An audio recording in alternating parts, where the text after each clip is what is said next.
Waukesha, Wisconsin. Population 64,825. A medium-sized city with a small-town feel. Notable past residents include guitar pioneer Les Paul, former Wisconsin Governor Lee Dreyfus, and comedian Frank Caliendo. It has a unique and rich history, and we will explore some of the various sights and attractions this city has to offer today on Tour de Force, Waukesha. The Joke Shop, a longtime favorite of neighborhood children and adults alike, seems like a product of a bygone era. This nostalgic shop in downtown Waukesha has been in business for over 40 years, with no end to the fun and laughter in sight. Hi, how are you doing? My name is Jeff Campbell, and this is Just for Fun Joke Shop. We've been here since 1972. This is our 40th year in business. The store was actually founded by one of my best friends, Don and Mary Lamb, and I started out as a demonstrator and part-time employee, and then went to full-time and bought it after about 6 years in business and had it ever since. We are the oldest and largest magic shop in Wisconsin, and so we go all the way from basic beginners up through professionals as far as supplies. We have practical jokes, of course, with the name Joke Shop, have to have hand buzzers, whoopee cushions, all that type of thing as well. We also specialize in theatrical supplies. I teach theatrical makeup as well. We do have a regular clientele. There's magic. You saw some of the kids in earlier with jokes, a lot of practical jokes, and they like to play them on parents especially. Oh, famous magicians that I've met? Oh goodness. Penn and Teller, Harry Blackstone, Senior and Junior, Doug Henning, more currently Chris Angel for the younger kids.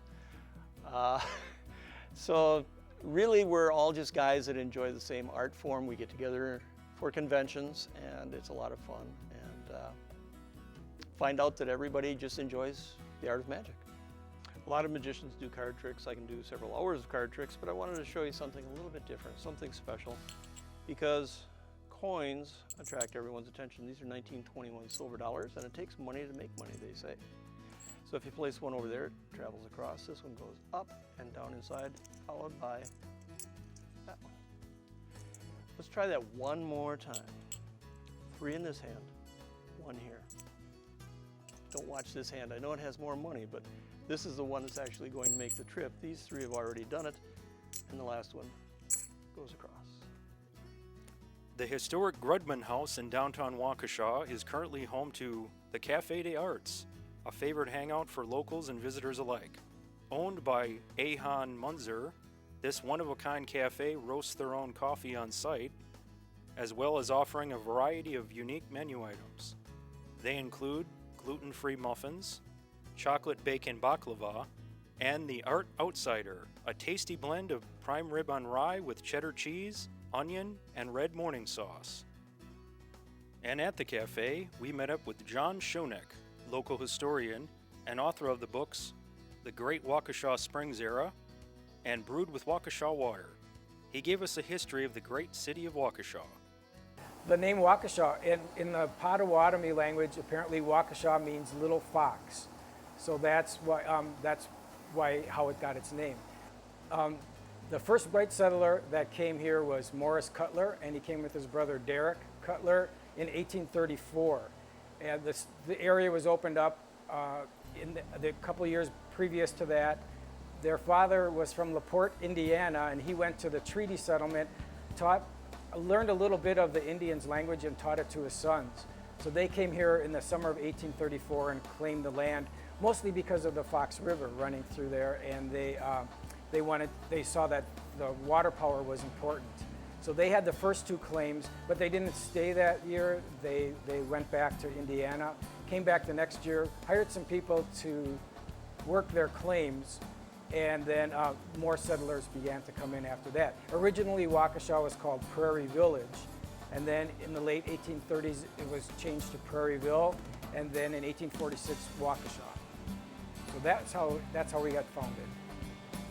In 1868, there was a man named Colonel Richard Dunbar. He was married to a woman who was from here. He was told by his doctor that he was going to die of diabetes. He had incurable diabetes and that he should get his affairs in order. So he went to Indiana to arrange for a tombstone on his stepdaughter's grave. While he was there, he got a telegram from his wife, who was in Waukesha. She was from here. And his wife said, "Colonel Dunbar, come quick, mother died." So his mother-in-law passed away. He came to Waukesha for the funeral, and during that time, his sister-in-law asked if he'd like to see a new horse pasture that she had just bought. So they went out to this open land, and he started feeling sick from his diabetes. She told him to drink from a nearby spring, and which he did. He drank 6 glasses of water, sat under a big old oak tree, and went back and drank 6 more glasses and felt refreshed, and came back the next day and did the same thing. So they had the funeral, he went back to New York, but he didn't die of diabetes, so he felt he was cured. He came back the following summer and he bought the spring from his sister-in-law and started advertising the curative powers of Bethesda Spring. So that started this big era called the Waukesha Springs era. At first the townspeople kind of didn't believe it and they mocked him a little bit, but as more people started to come into the city, it's kind of funny if you read the old newspapers, all of a sudden mineral springs were discovered all over the city and they started advertising what diseases they cured and how refreshing and fine they were. And so it grew until there were at one point, not at the same time, but I've counted around 60 some mineral springs in just the city of Waukesha. So some were little mom and pop springs, just people had a little well in their backyard and they called it a spring, and others were fairly large. White Rock Mineral Spring is probably the largest in terms of production, and they shipped water all over the world, to Europe, Saudi Arabia. They were listed on the New York Stock Exchange, so it was a big concern. And Bethesda Spring, the original, also shipped nationwide. And there were 6 big springs and then a lot of smaller ones. And it's kind of interesting that the first spring, Bethesda, 1869, lasted the entire time. It stopped bottling water in 1997. So it was the last spring to be in operation. In 1893, a guy from bought a spring in Waukesha, and he wanted to pipe Waukesha water to the Chicago World's Fair. So his plan was to build a pipeline from Waukesha to Chicago. And the people wouldn't let him do it. They were upset, and so he persisted. And one night he brought in, there was a trainload of workmen and pipes, and it was like at midnight. And there had been rumors that something was going to happen, and as soon as someone saw this train come into town, the church bells started ringing and the fire bell, and people got out and they surrounded the spring, and they came out at midnight and they wouldn't let the workmen get off the train, which eventually they did, and headed towards a confrontation until they realized it probably wasn't a smart idea. They got back on the train and went out to Brookfield, turned their train around and came back at 2 in the morning. And the same thing happened. Bells rang, people got out. They brought down the Civil War cannon and to protect the spring. And eventually the guy that hatched the plot, whose name was James McElroy, he was arrested, and everything calmed down, but he didn't finish, and he hatched a plan to pipe the water through the Wisconsin School for Boys, which was a state-owned institution. And so that was the following year. So the people then had to organize a trainload full of people to go to Madison to petition the governor to veto that part of the budget that allowed him to pipe the water through the boys' school. And that the governor did. So, but McElroy still wasn't finished. He bought a spring near Big Bend, which was 10 miles south of Waukesha, and he actually did build a pipeline that went from Big Bend to Chicago.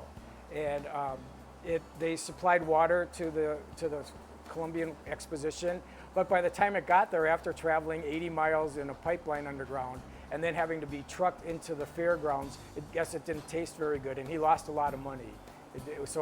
In that term, it wasn't successful, but it brought a lot of interest towards Waukesha because people came here to drink the water. The first train, anywhere in the state of Wisconsin, the first train went from Milwaukee to Waukesha.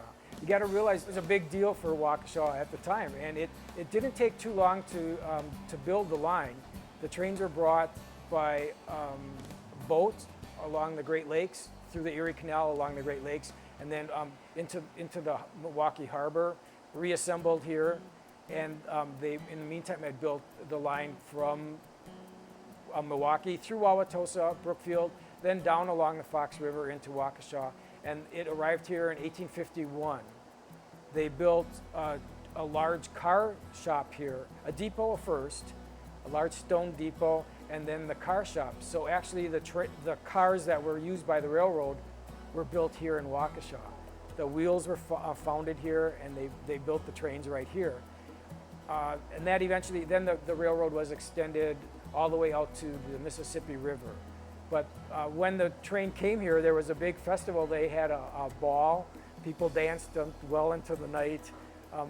And it was a big celebration. As you can imagine, before the only way to get here was by mule train, or by horse or train, or horse or buggy along the roads from Milwaukee. There were actually stagecoaches too that ran through Waukesha.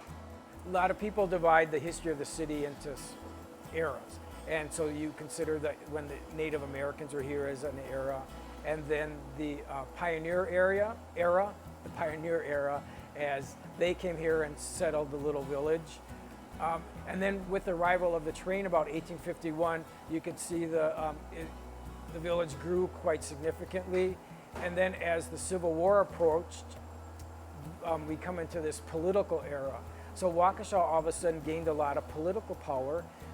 Two of the men about town, Alexander Randall and William Barstow, became governors of the state right around the Civil War time. And there were other men that were powerful in the state legislature, so they managed to get Wisconsin School for Boys, where all the naughty boys, and originally girls, where all the naughty boys were sent for punishment, along with just orphan kids. So they were all living together in cottages, and it was a progressive institution at the time that it was built. So these powerful political forces came into play and built that in Waukesha. When they were starting to recruit the businesses to come here, they recruited a guy, and his name was Glidden, Otis Glidden. I believe he was from New York, and he claimed that he had the original formula for Jell-O. So he came here and established this company called the Jiffy Jell Company, and they made Jell-O products. The only thing was that they did it a little differently. They had a box of powder, the Jell-O powder, and then a separate little glass vial that had fruit flavoring in it, and they used alcohol to preserve the fruit flavors. So the idea was you mixed the Jell-O in the hot water, and then as it cooled, you added the flavoring so you wouldn't get a burnt kind of taste to the Jell-O product. The problem was that Prohibition came along, and they couldn't use the alcohol to preserve the fruit flavoring anymore. And they got some scientists from Carroll College and other places, and they developed a new formula. They substituted that and shipped out their products, but it went bad. In the summer, it got too hot.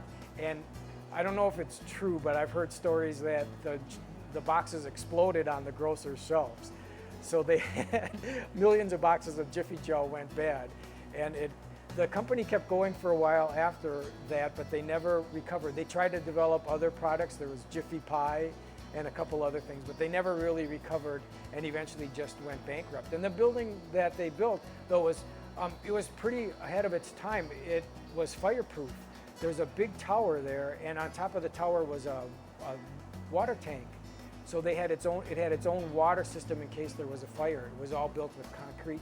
The story is that the coffee break was invented at the Jiffy Jell plant, and there's pictures of women bringing snacks, treats around to the female workers that were working there, and they did it in the morning and the afternoon. They took a little break from their work, and supposedly that was the beginning of the coffee break. At least that's what people like to claim, that the coffee break was invented at the Jiffy Jell plant. Two breweries in Waukesha. One was the Weber Brewery, which was a family-owned brewery that started in the 1850s. So it was here for quite a long time. And that building is just across the street. You can see it when you come into town.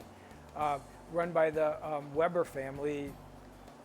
It was more of a regional brewery, and during Prohibition it was a dairy, and then it went back to went back to being a brewery after Prohibition. Pretty much run by the Weber family until the 1950s, when it was sold to the other brewery in town that started in 1893. And that was called Foxhead Brewery. And they, that was started by a group of Chicago investors who liked the spring water here and thought they would use it to brew beer. So they built a big brewery along the railroad tracks. They were in business from about 1893 to 1962, when they closed and Heilman bought them out. Their offices are still there, and there's a kind of a neat Foxhead cast in concrete on one of the sides of the building. And what's left of the building has been refurbished, and I think it's empty now, but there may be some businesses in it. So the two breweries capitalized on the spring water that were here. As the village grew, Waukesha figured that they needed a municipal water source. So the springs wouldn't provide enough water for that, so they formed a Waukesha water utility, and they dug a well on the corner of Delafield and North Street. I think that's the address. Right near here over. And in the 1920s, as part of the wells, they built a dome, a glass enclosed dome.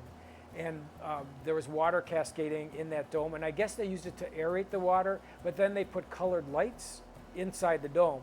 And so they had like a colored light water show. And people would drive out from Milwaukee to see the water dome show. And that lasted into the 50s and early 60s. And then eventually they shut it down. But people recalled it so much and liked it that a few years ago they built a small replica of it in one of the parks. Mayor Lombardi spearheaded a drive to recreate it. And so there's a small replica of that water dome in Theodora Yeomans Park down in downtown Waukesha. Well, Waukesha, they've been trying to change their image and to become sort of a center for the arts, to be known as an art center. And that kind of started with that, once they moved the Spring House out of downtown, this group of artists kind of went in the crummiest part of the main street, and they opened up, one guy opened a restaurant, and pretty soon all these artists started coming here.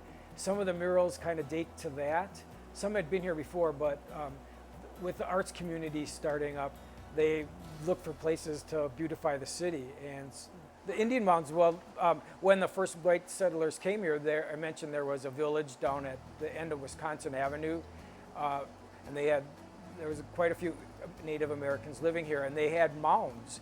Some of the mounds were built by a previous civilization, not the ones that were here at the Potawatomi at the time, but previous Indian tribes that were in the area. There were figural mounds, so there were several in the shape of large birds. There was one in the shape of a large turtle where the museum is now that we talked about. And then Bird Hill up near Rest Haven, the college, there was a big effigy mound in the shape of a bird. And then there were the small circular mounds and the conical mounds. There's two of them in Cutler Park. So Morris Cutler, the guy that settled Waukesha, he built a home, and a large part of his home was a park, but it was a private park. And on his land there were several Indian mounds, and those are still in existence today. They're at Cutler Park in the heart of the city, so you can see those. And then there were several Indian mounds on Carroll College campus. Increase Lapham, who's known as the father of the U.S. Weather Bureau, wrote a book in 1852 where he went all around Wisconsin and he mapped out all the Indian mounds he could find. There's several maps in his book that show the mounds that were around Waukesha. So most of them, unfortunately, have been destroyed, especially the larger figural mounds, as white people built their buildings and the civilization increased. They just fell victim to that. The Waukesha County Historical Society was founded in 1906, so it's one of the oldest historical societies in the state, and it's always been affiliated with the State Historical Society. It started out as an independent group, and they just collected things, they realized that their heritage needed to be saved. And so they collected things from people around the city and the county. At some point, the county became involved because the society wanted to display some of the materials they had. So they gave them a space in the courthouse, the present courthouse building, which is on the corner of Main Street and East Avenue. And that was the second courthouse built there. So there was a small museum in one room of the basement. And that grew slowly. And then when the county built a new courthouse in 1959, the society had a few more rooms in the basement of that courthouse. And about 10 years ago, the county sold the building to the Historical Society for $1. So the Museum and Historical Society have owned the building for about 10 years. And they've expanded the museum quite a bit. I'm trying to think what else I know about Les Paul, just that he was born near here. And then they moved to another little home. Again, that was demolished, so it doesn't exist anymore. But I guess he was always a curious young man, and there's stories of him taking things apart, taking his parents' telephone apart, taking his a player piano that his mother had, and punching extra holes in the player piano roll, which is sort of like digital music today. So he, as a young man, he played at a barbecue stand out in Gerke's Corners near here, and people complained they couldn't hear him. And that's when he went home and figured out a way to amplify his voice and his guitar. Then he went on the road, so he left Waukesha when he was young, but he always came back here because his mother and brother were here, and he would come back frequently to visit them, and from here went on to his world-renowned career. And Waukesha figured out a few interesting ways to honor him by having the Les Paul Parkway, and hopefully we'll have an exhibit of his life soon here. The museum's working on plans for that. So he's buried here. He decided that this would be where he would be buried, and he's next to his mother in Prairie Home Cemetery. So. The glorious city of Waukesha, with a diverse history stretching back almost 200 years, offers a cornucopia of rich businesses and locals that should appeal to a wide range of visitors. Thanks for watching Tour de Force.